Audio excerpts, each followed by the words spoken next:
স্বাক্ষর চোখে ঝিল আজ যেন এক অন্য মানুষ।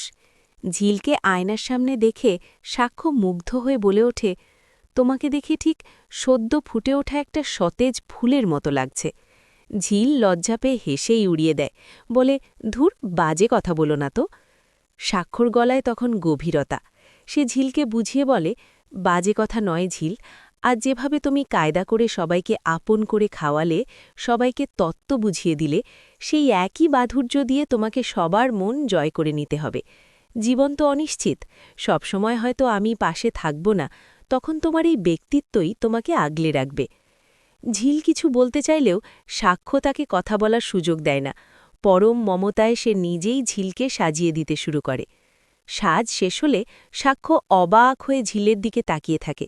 সে বলে, আমি প্রথা বা রিচুয়ালে কোনোদিনই বিশ্বাস করি না, কিন্তু সিঁদুর পড়লে যে একটা মেয়ের মুখটা এভাবে বদলে যেতে পারে, সেটা আমার ধারণার বাইরে ছিল। ঝিল কিছুটা আশঙ্কায় প্রশ্ন করে, কেন, খুব খারাপ লাগছে দেখতে?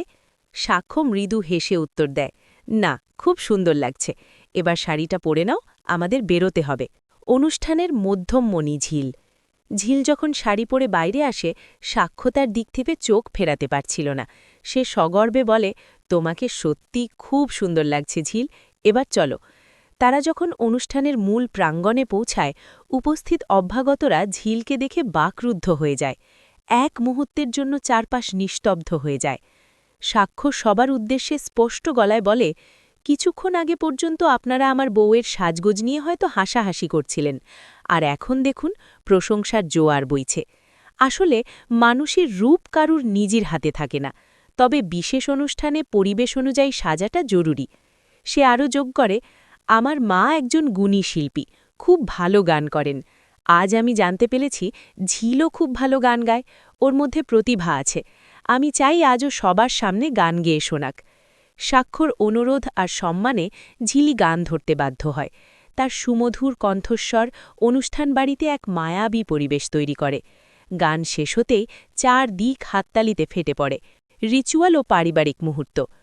অনুষ্ঠানের ফাঁকে ফুলশয্যার রিচুয়াল যখন শুরু হতে যাবে, তখন ভ্রমর লক্ষ্য করে চৈতিকে বেশ ক্লান্ত দেখাচ্ছে। সে জিজ্ঞেস করে, চৈতি, তোমার কি শরীর খারাপ লাগছে? চৈতি জানায় সে ভীষণ টায়ার্ড। পাশ থেকে সাক্ষ্য বড় ভাইয়ের মতো শাসন করে বলে, শারীরিক অবস্থা ভালো না হলে গিয়ে ঘুমিয়ে পড়ো। কিন্তু চৈতি নাছোড়বন্দা, সে সব রিচুয়াল দেখে তবেই বিশ্রাম নেবে। হাসি ঠাট্টার মধ্যে দিয়ে সাক্ষ্য আর ঝিল একে অপরকে মালা পরিয়ে দেয়। ঝিল নিজের হাতে সবাইকে মিষ্টিমুখ করায়।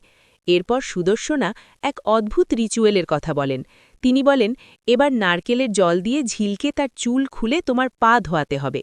আধুনিক মানসিকতার সাক্ষ্য এতে তীব্র আপত্তি জানায়। সে বলে, এসব অর্থহীন প্রথায় আমি বিশ্বাসী নই। পরিস্থিতি সামলাতে সুদর্শনা হেসে বলেন, ঠিক আছে, পা ধোয়ানোর দরকার নেই, তোমরা বরং ওই নারকেলের জলটা খেয়ে নাও, ওর কোনো মানে আছে নাকি? অগতাত্ত্বের সাক্ষ্য আর ঝিল নারকেলের জল খেয়ে নেয়। চৈতি এবার হাসি মুখে ঘোষণা করে, সব রিচুয়াল ডান, এবার আমরা বিদায় নিই, তোদের আর বিরক্ত করব না। যাবার আগে সে দুষ্টুমি করে সাক্ষ্যকে জিজ্ঞেস করে, তা আজকের দিনে ঝিলকে কি গিফট দিচ্ছিস শুনি? সাক্ষ্য ঝিলের দিকে তাকিয়ে একটা স্নিগ্ধ হাসি দেয়। শান্ত গলায় সে উত্তর দেয়, গিফট তো আমি অলরেডি দিয়েই দিয়েছি। সেই উপহার হয়তো কোনো বস্তু নয়, বরং ঝিলের প্রতি তার অগাধ সম্মান আর সবার সামনে তাকে প্রতিষ্ঠা করার সেই অমোঘ প্রতিশ্রুতি।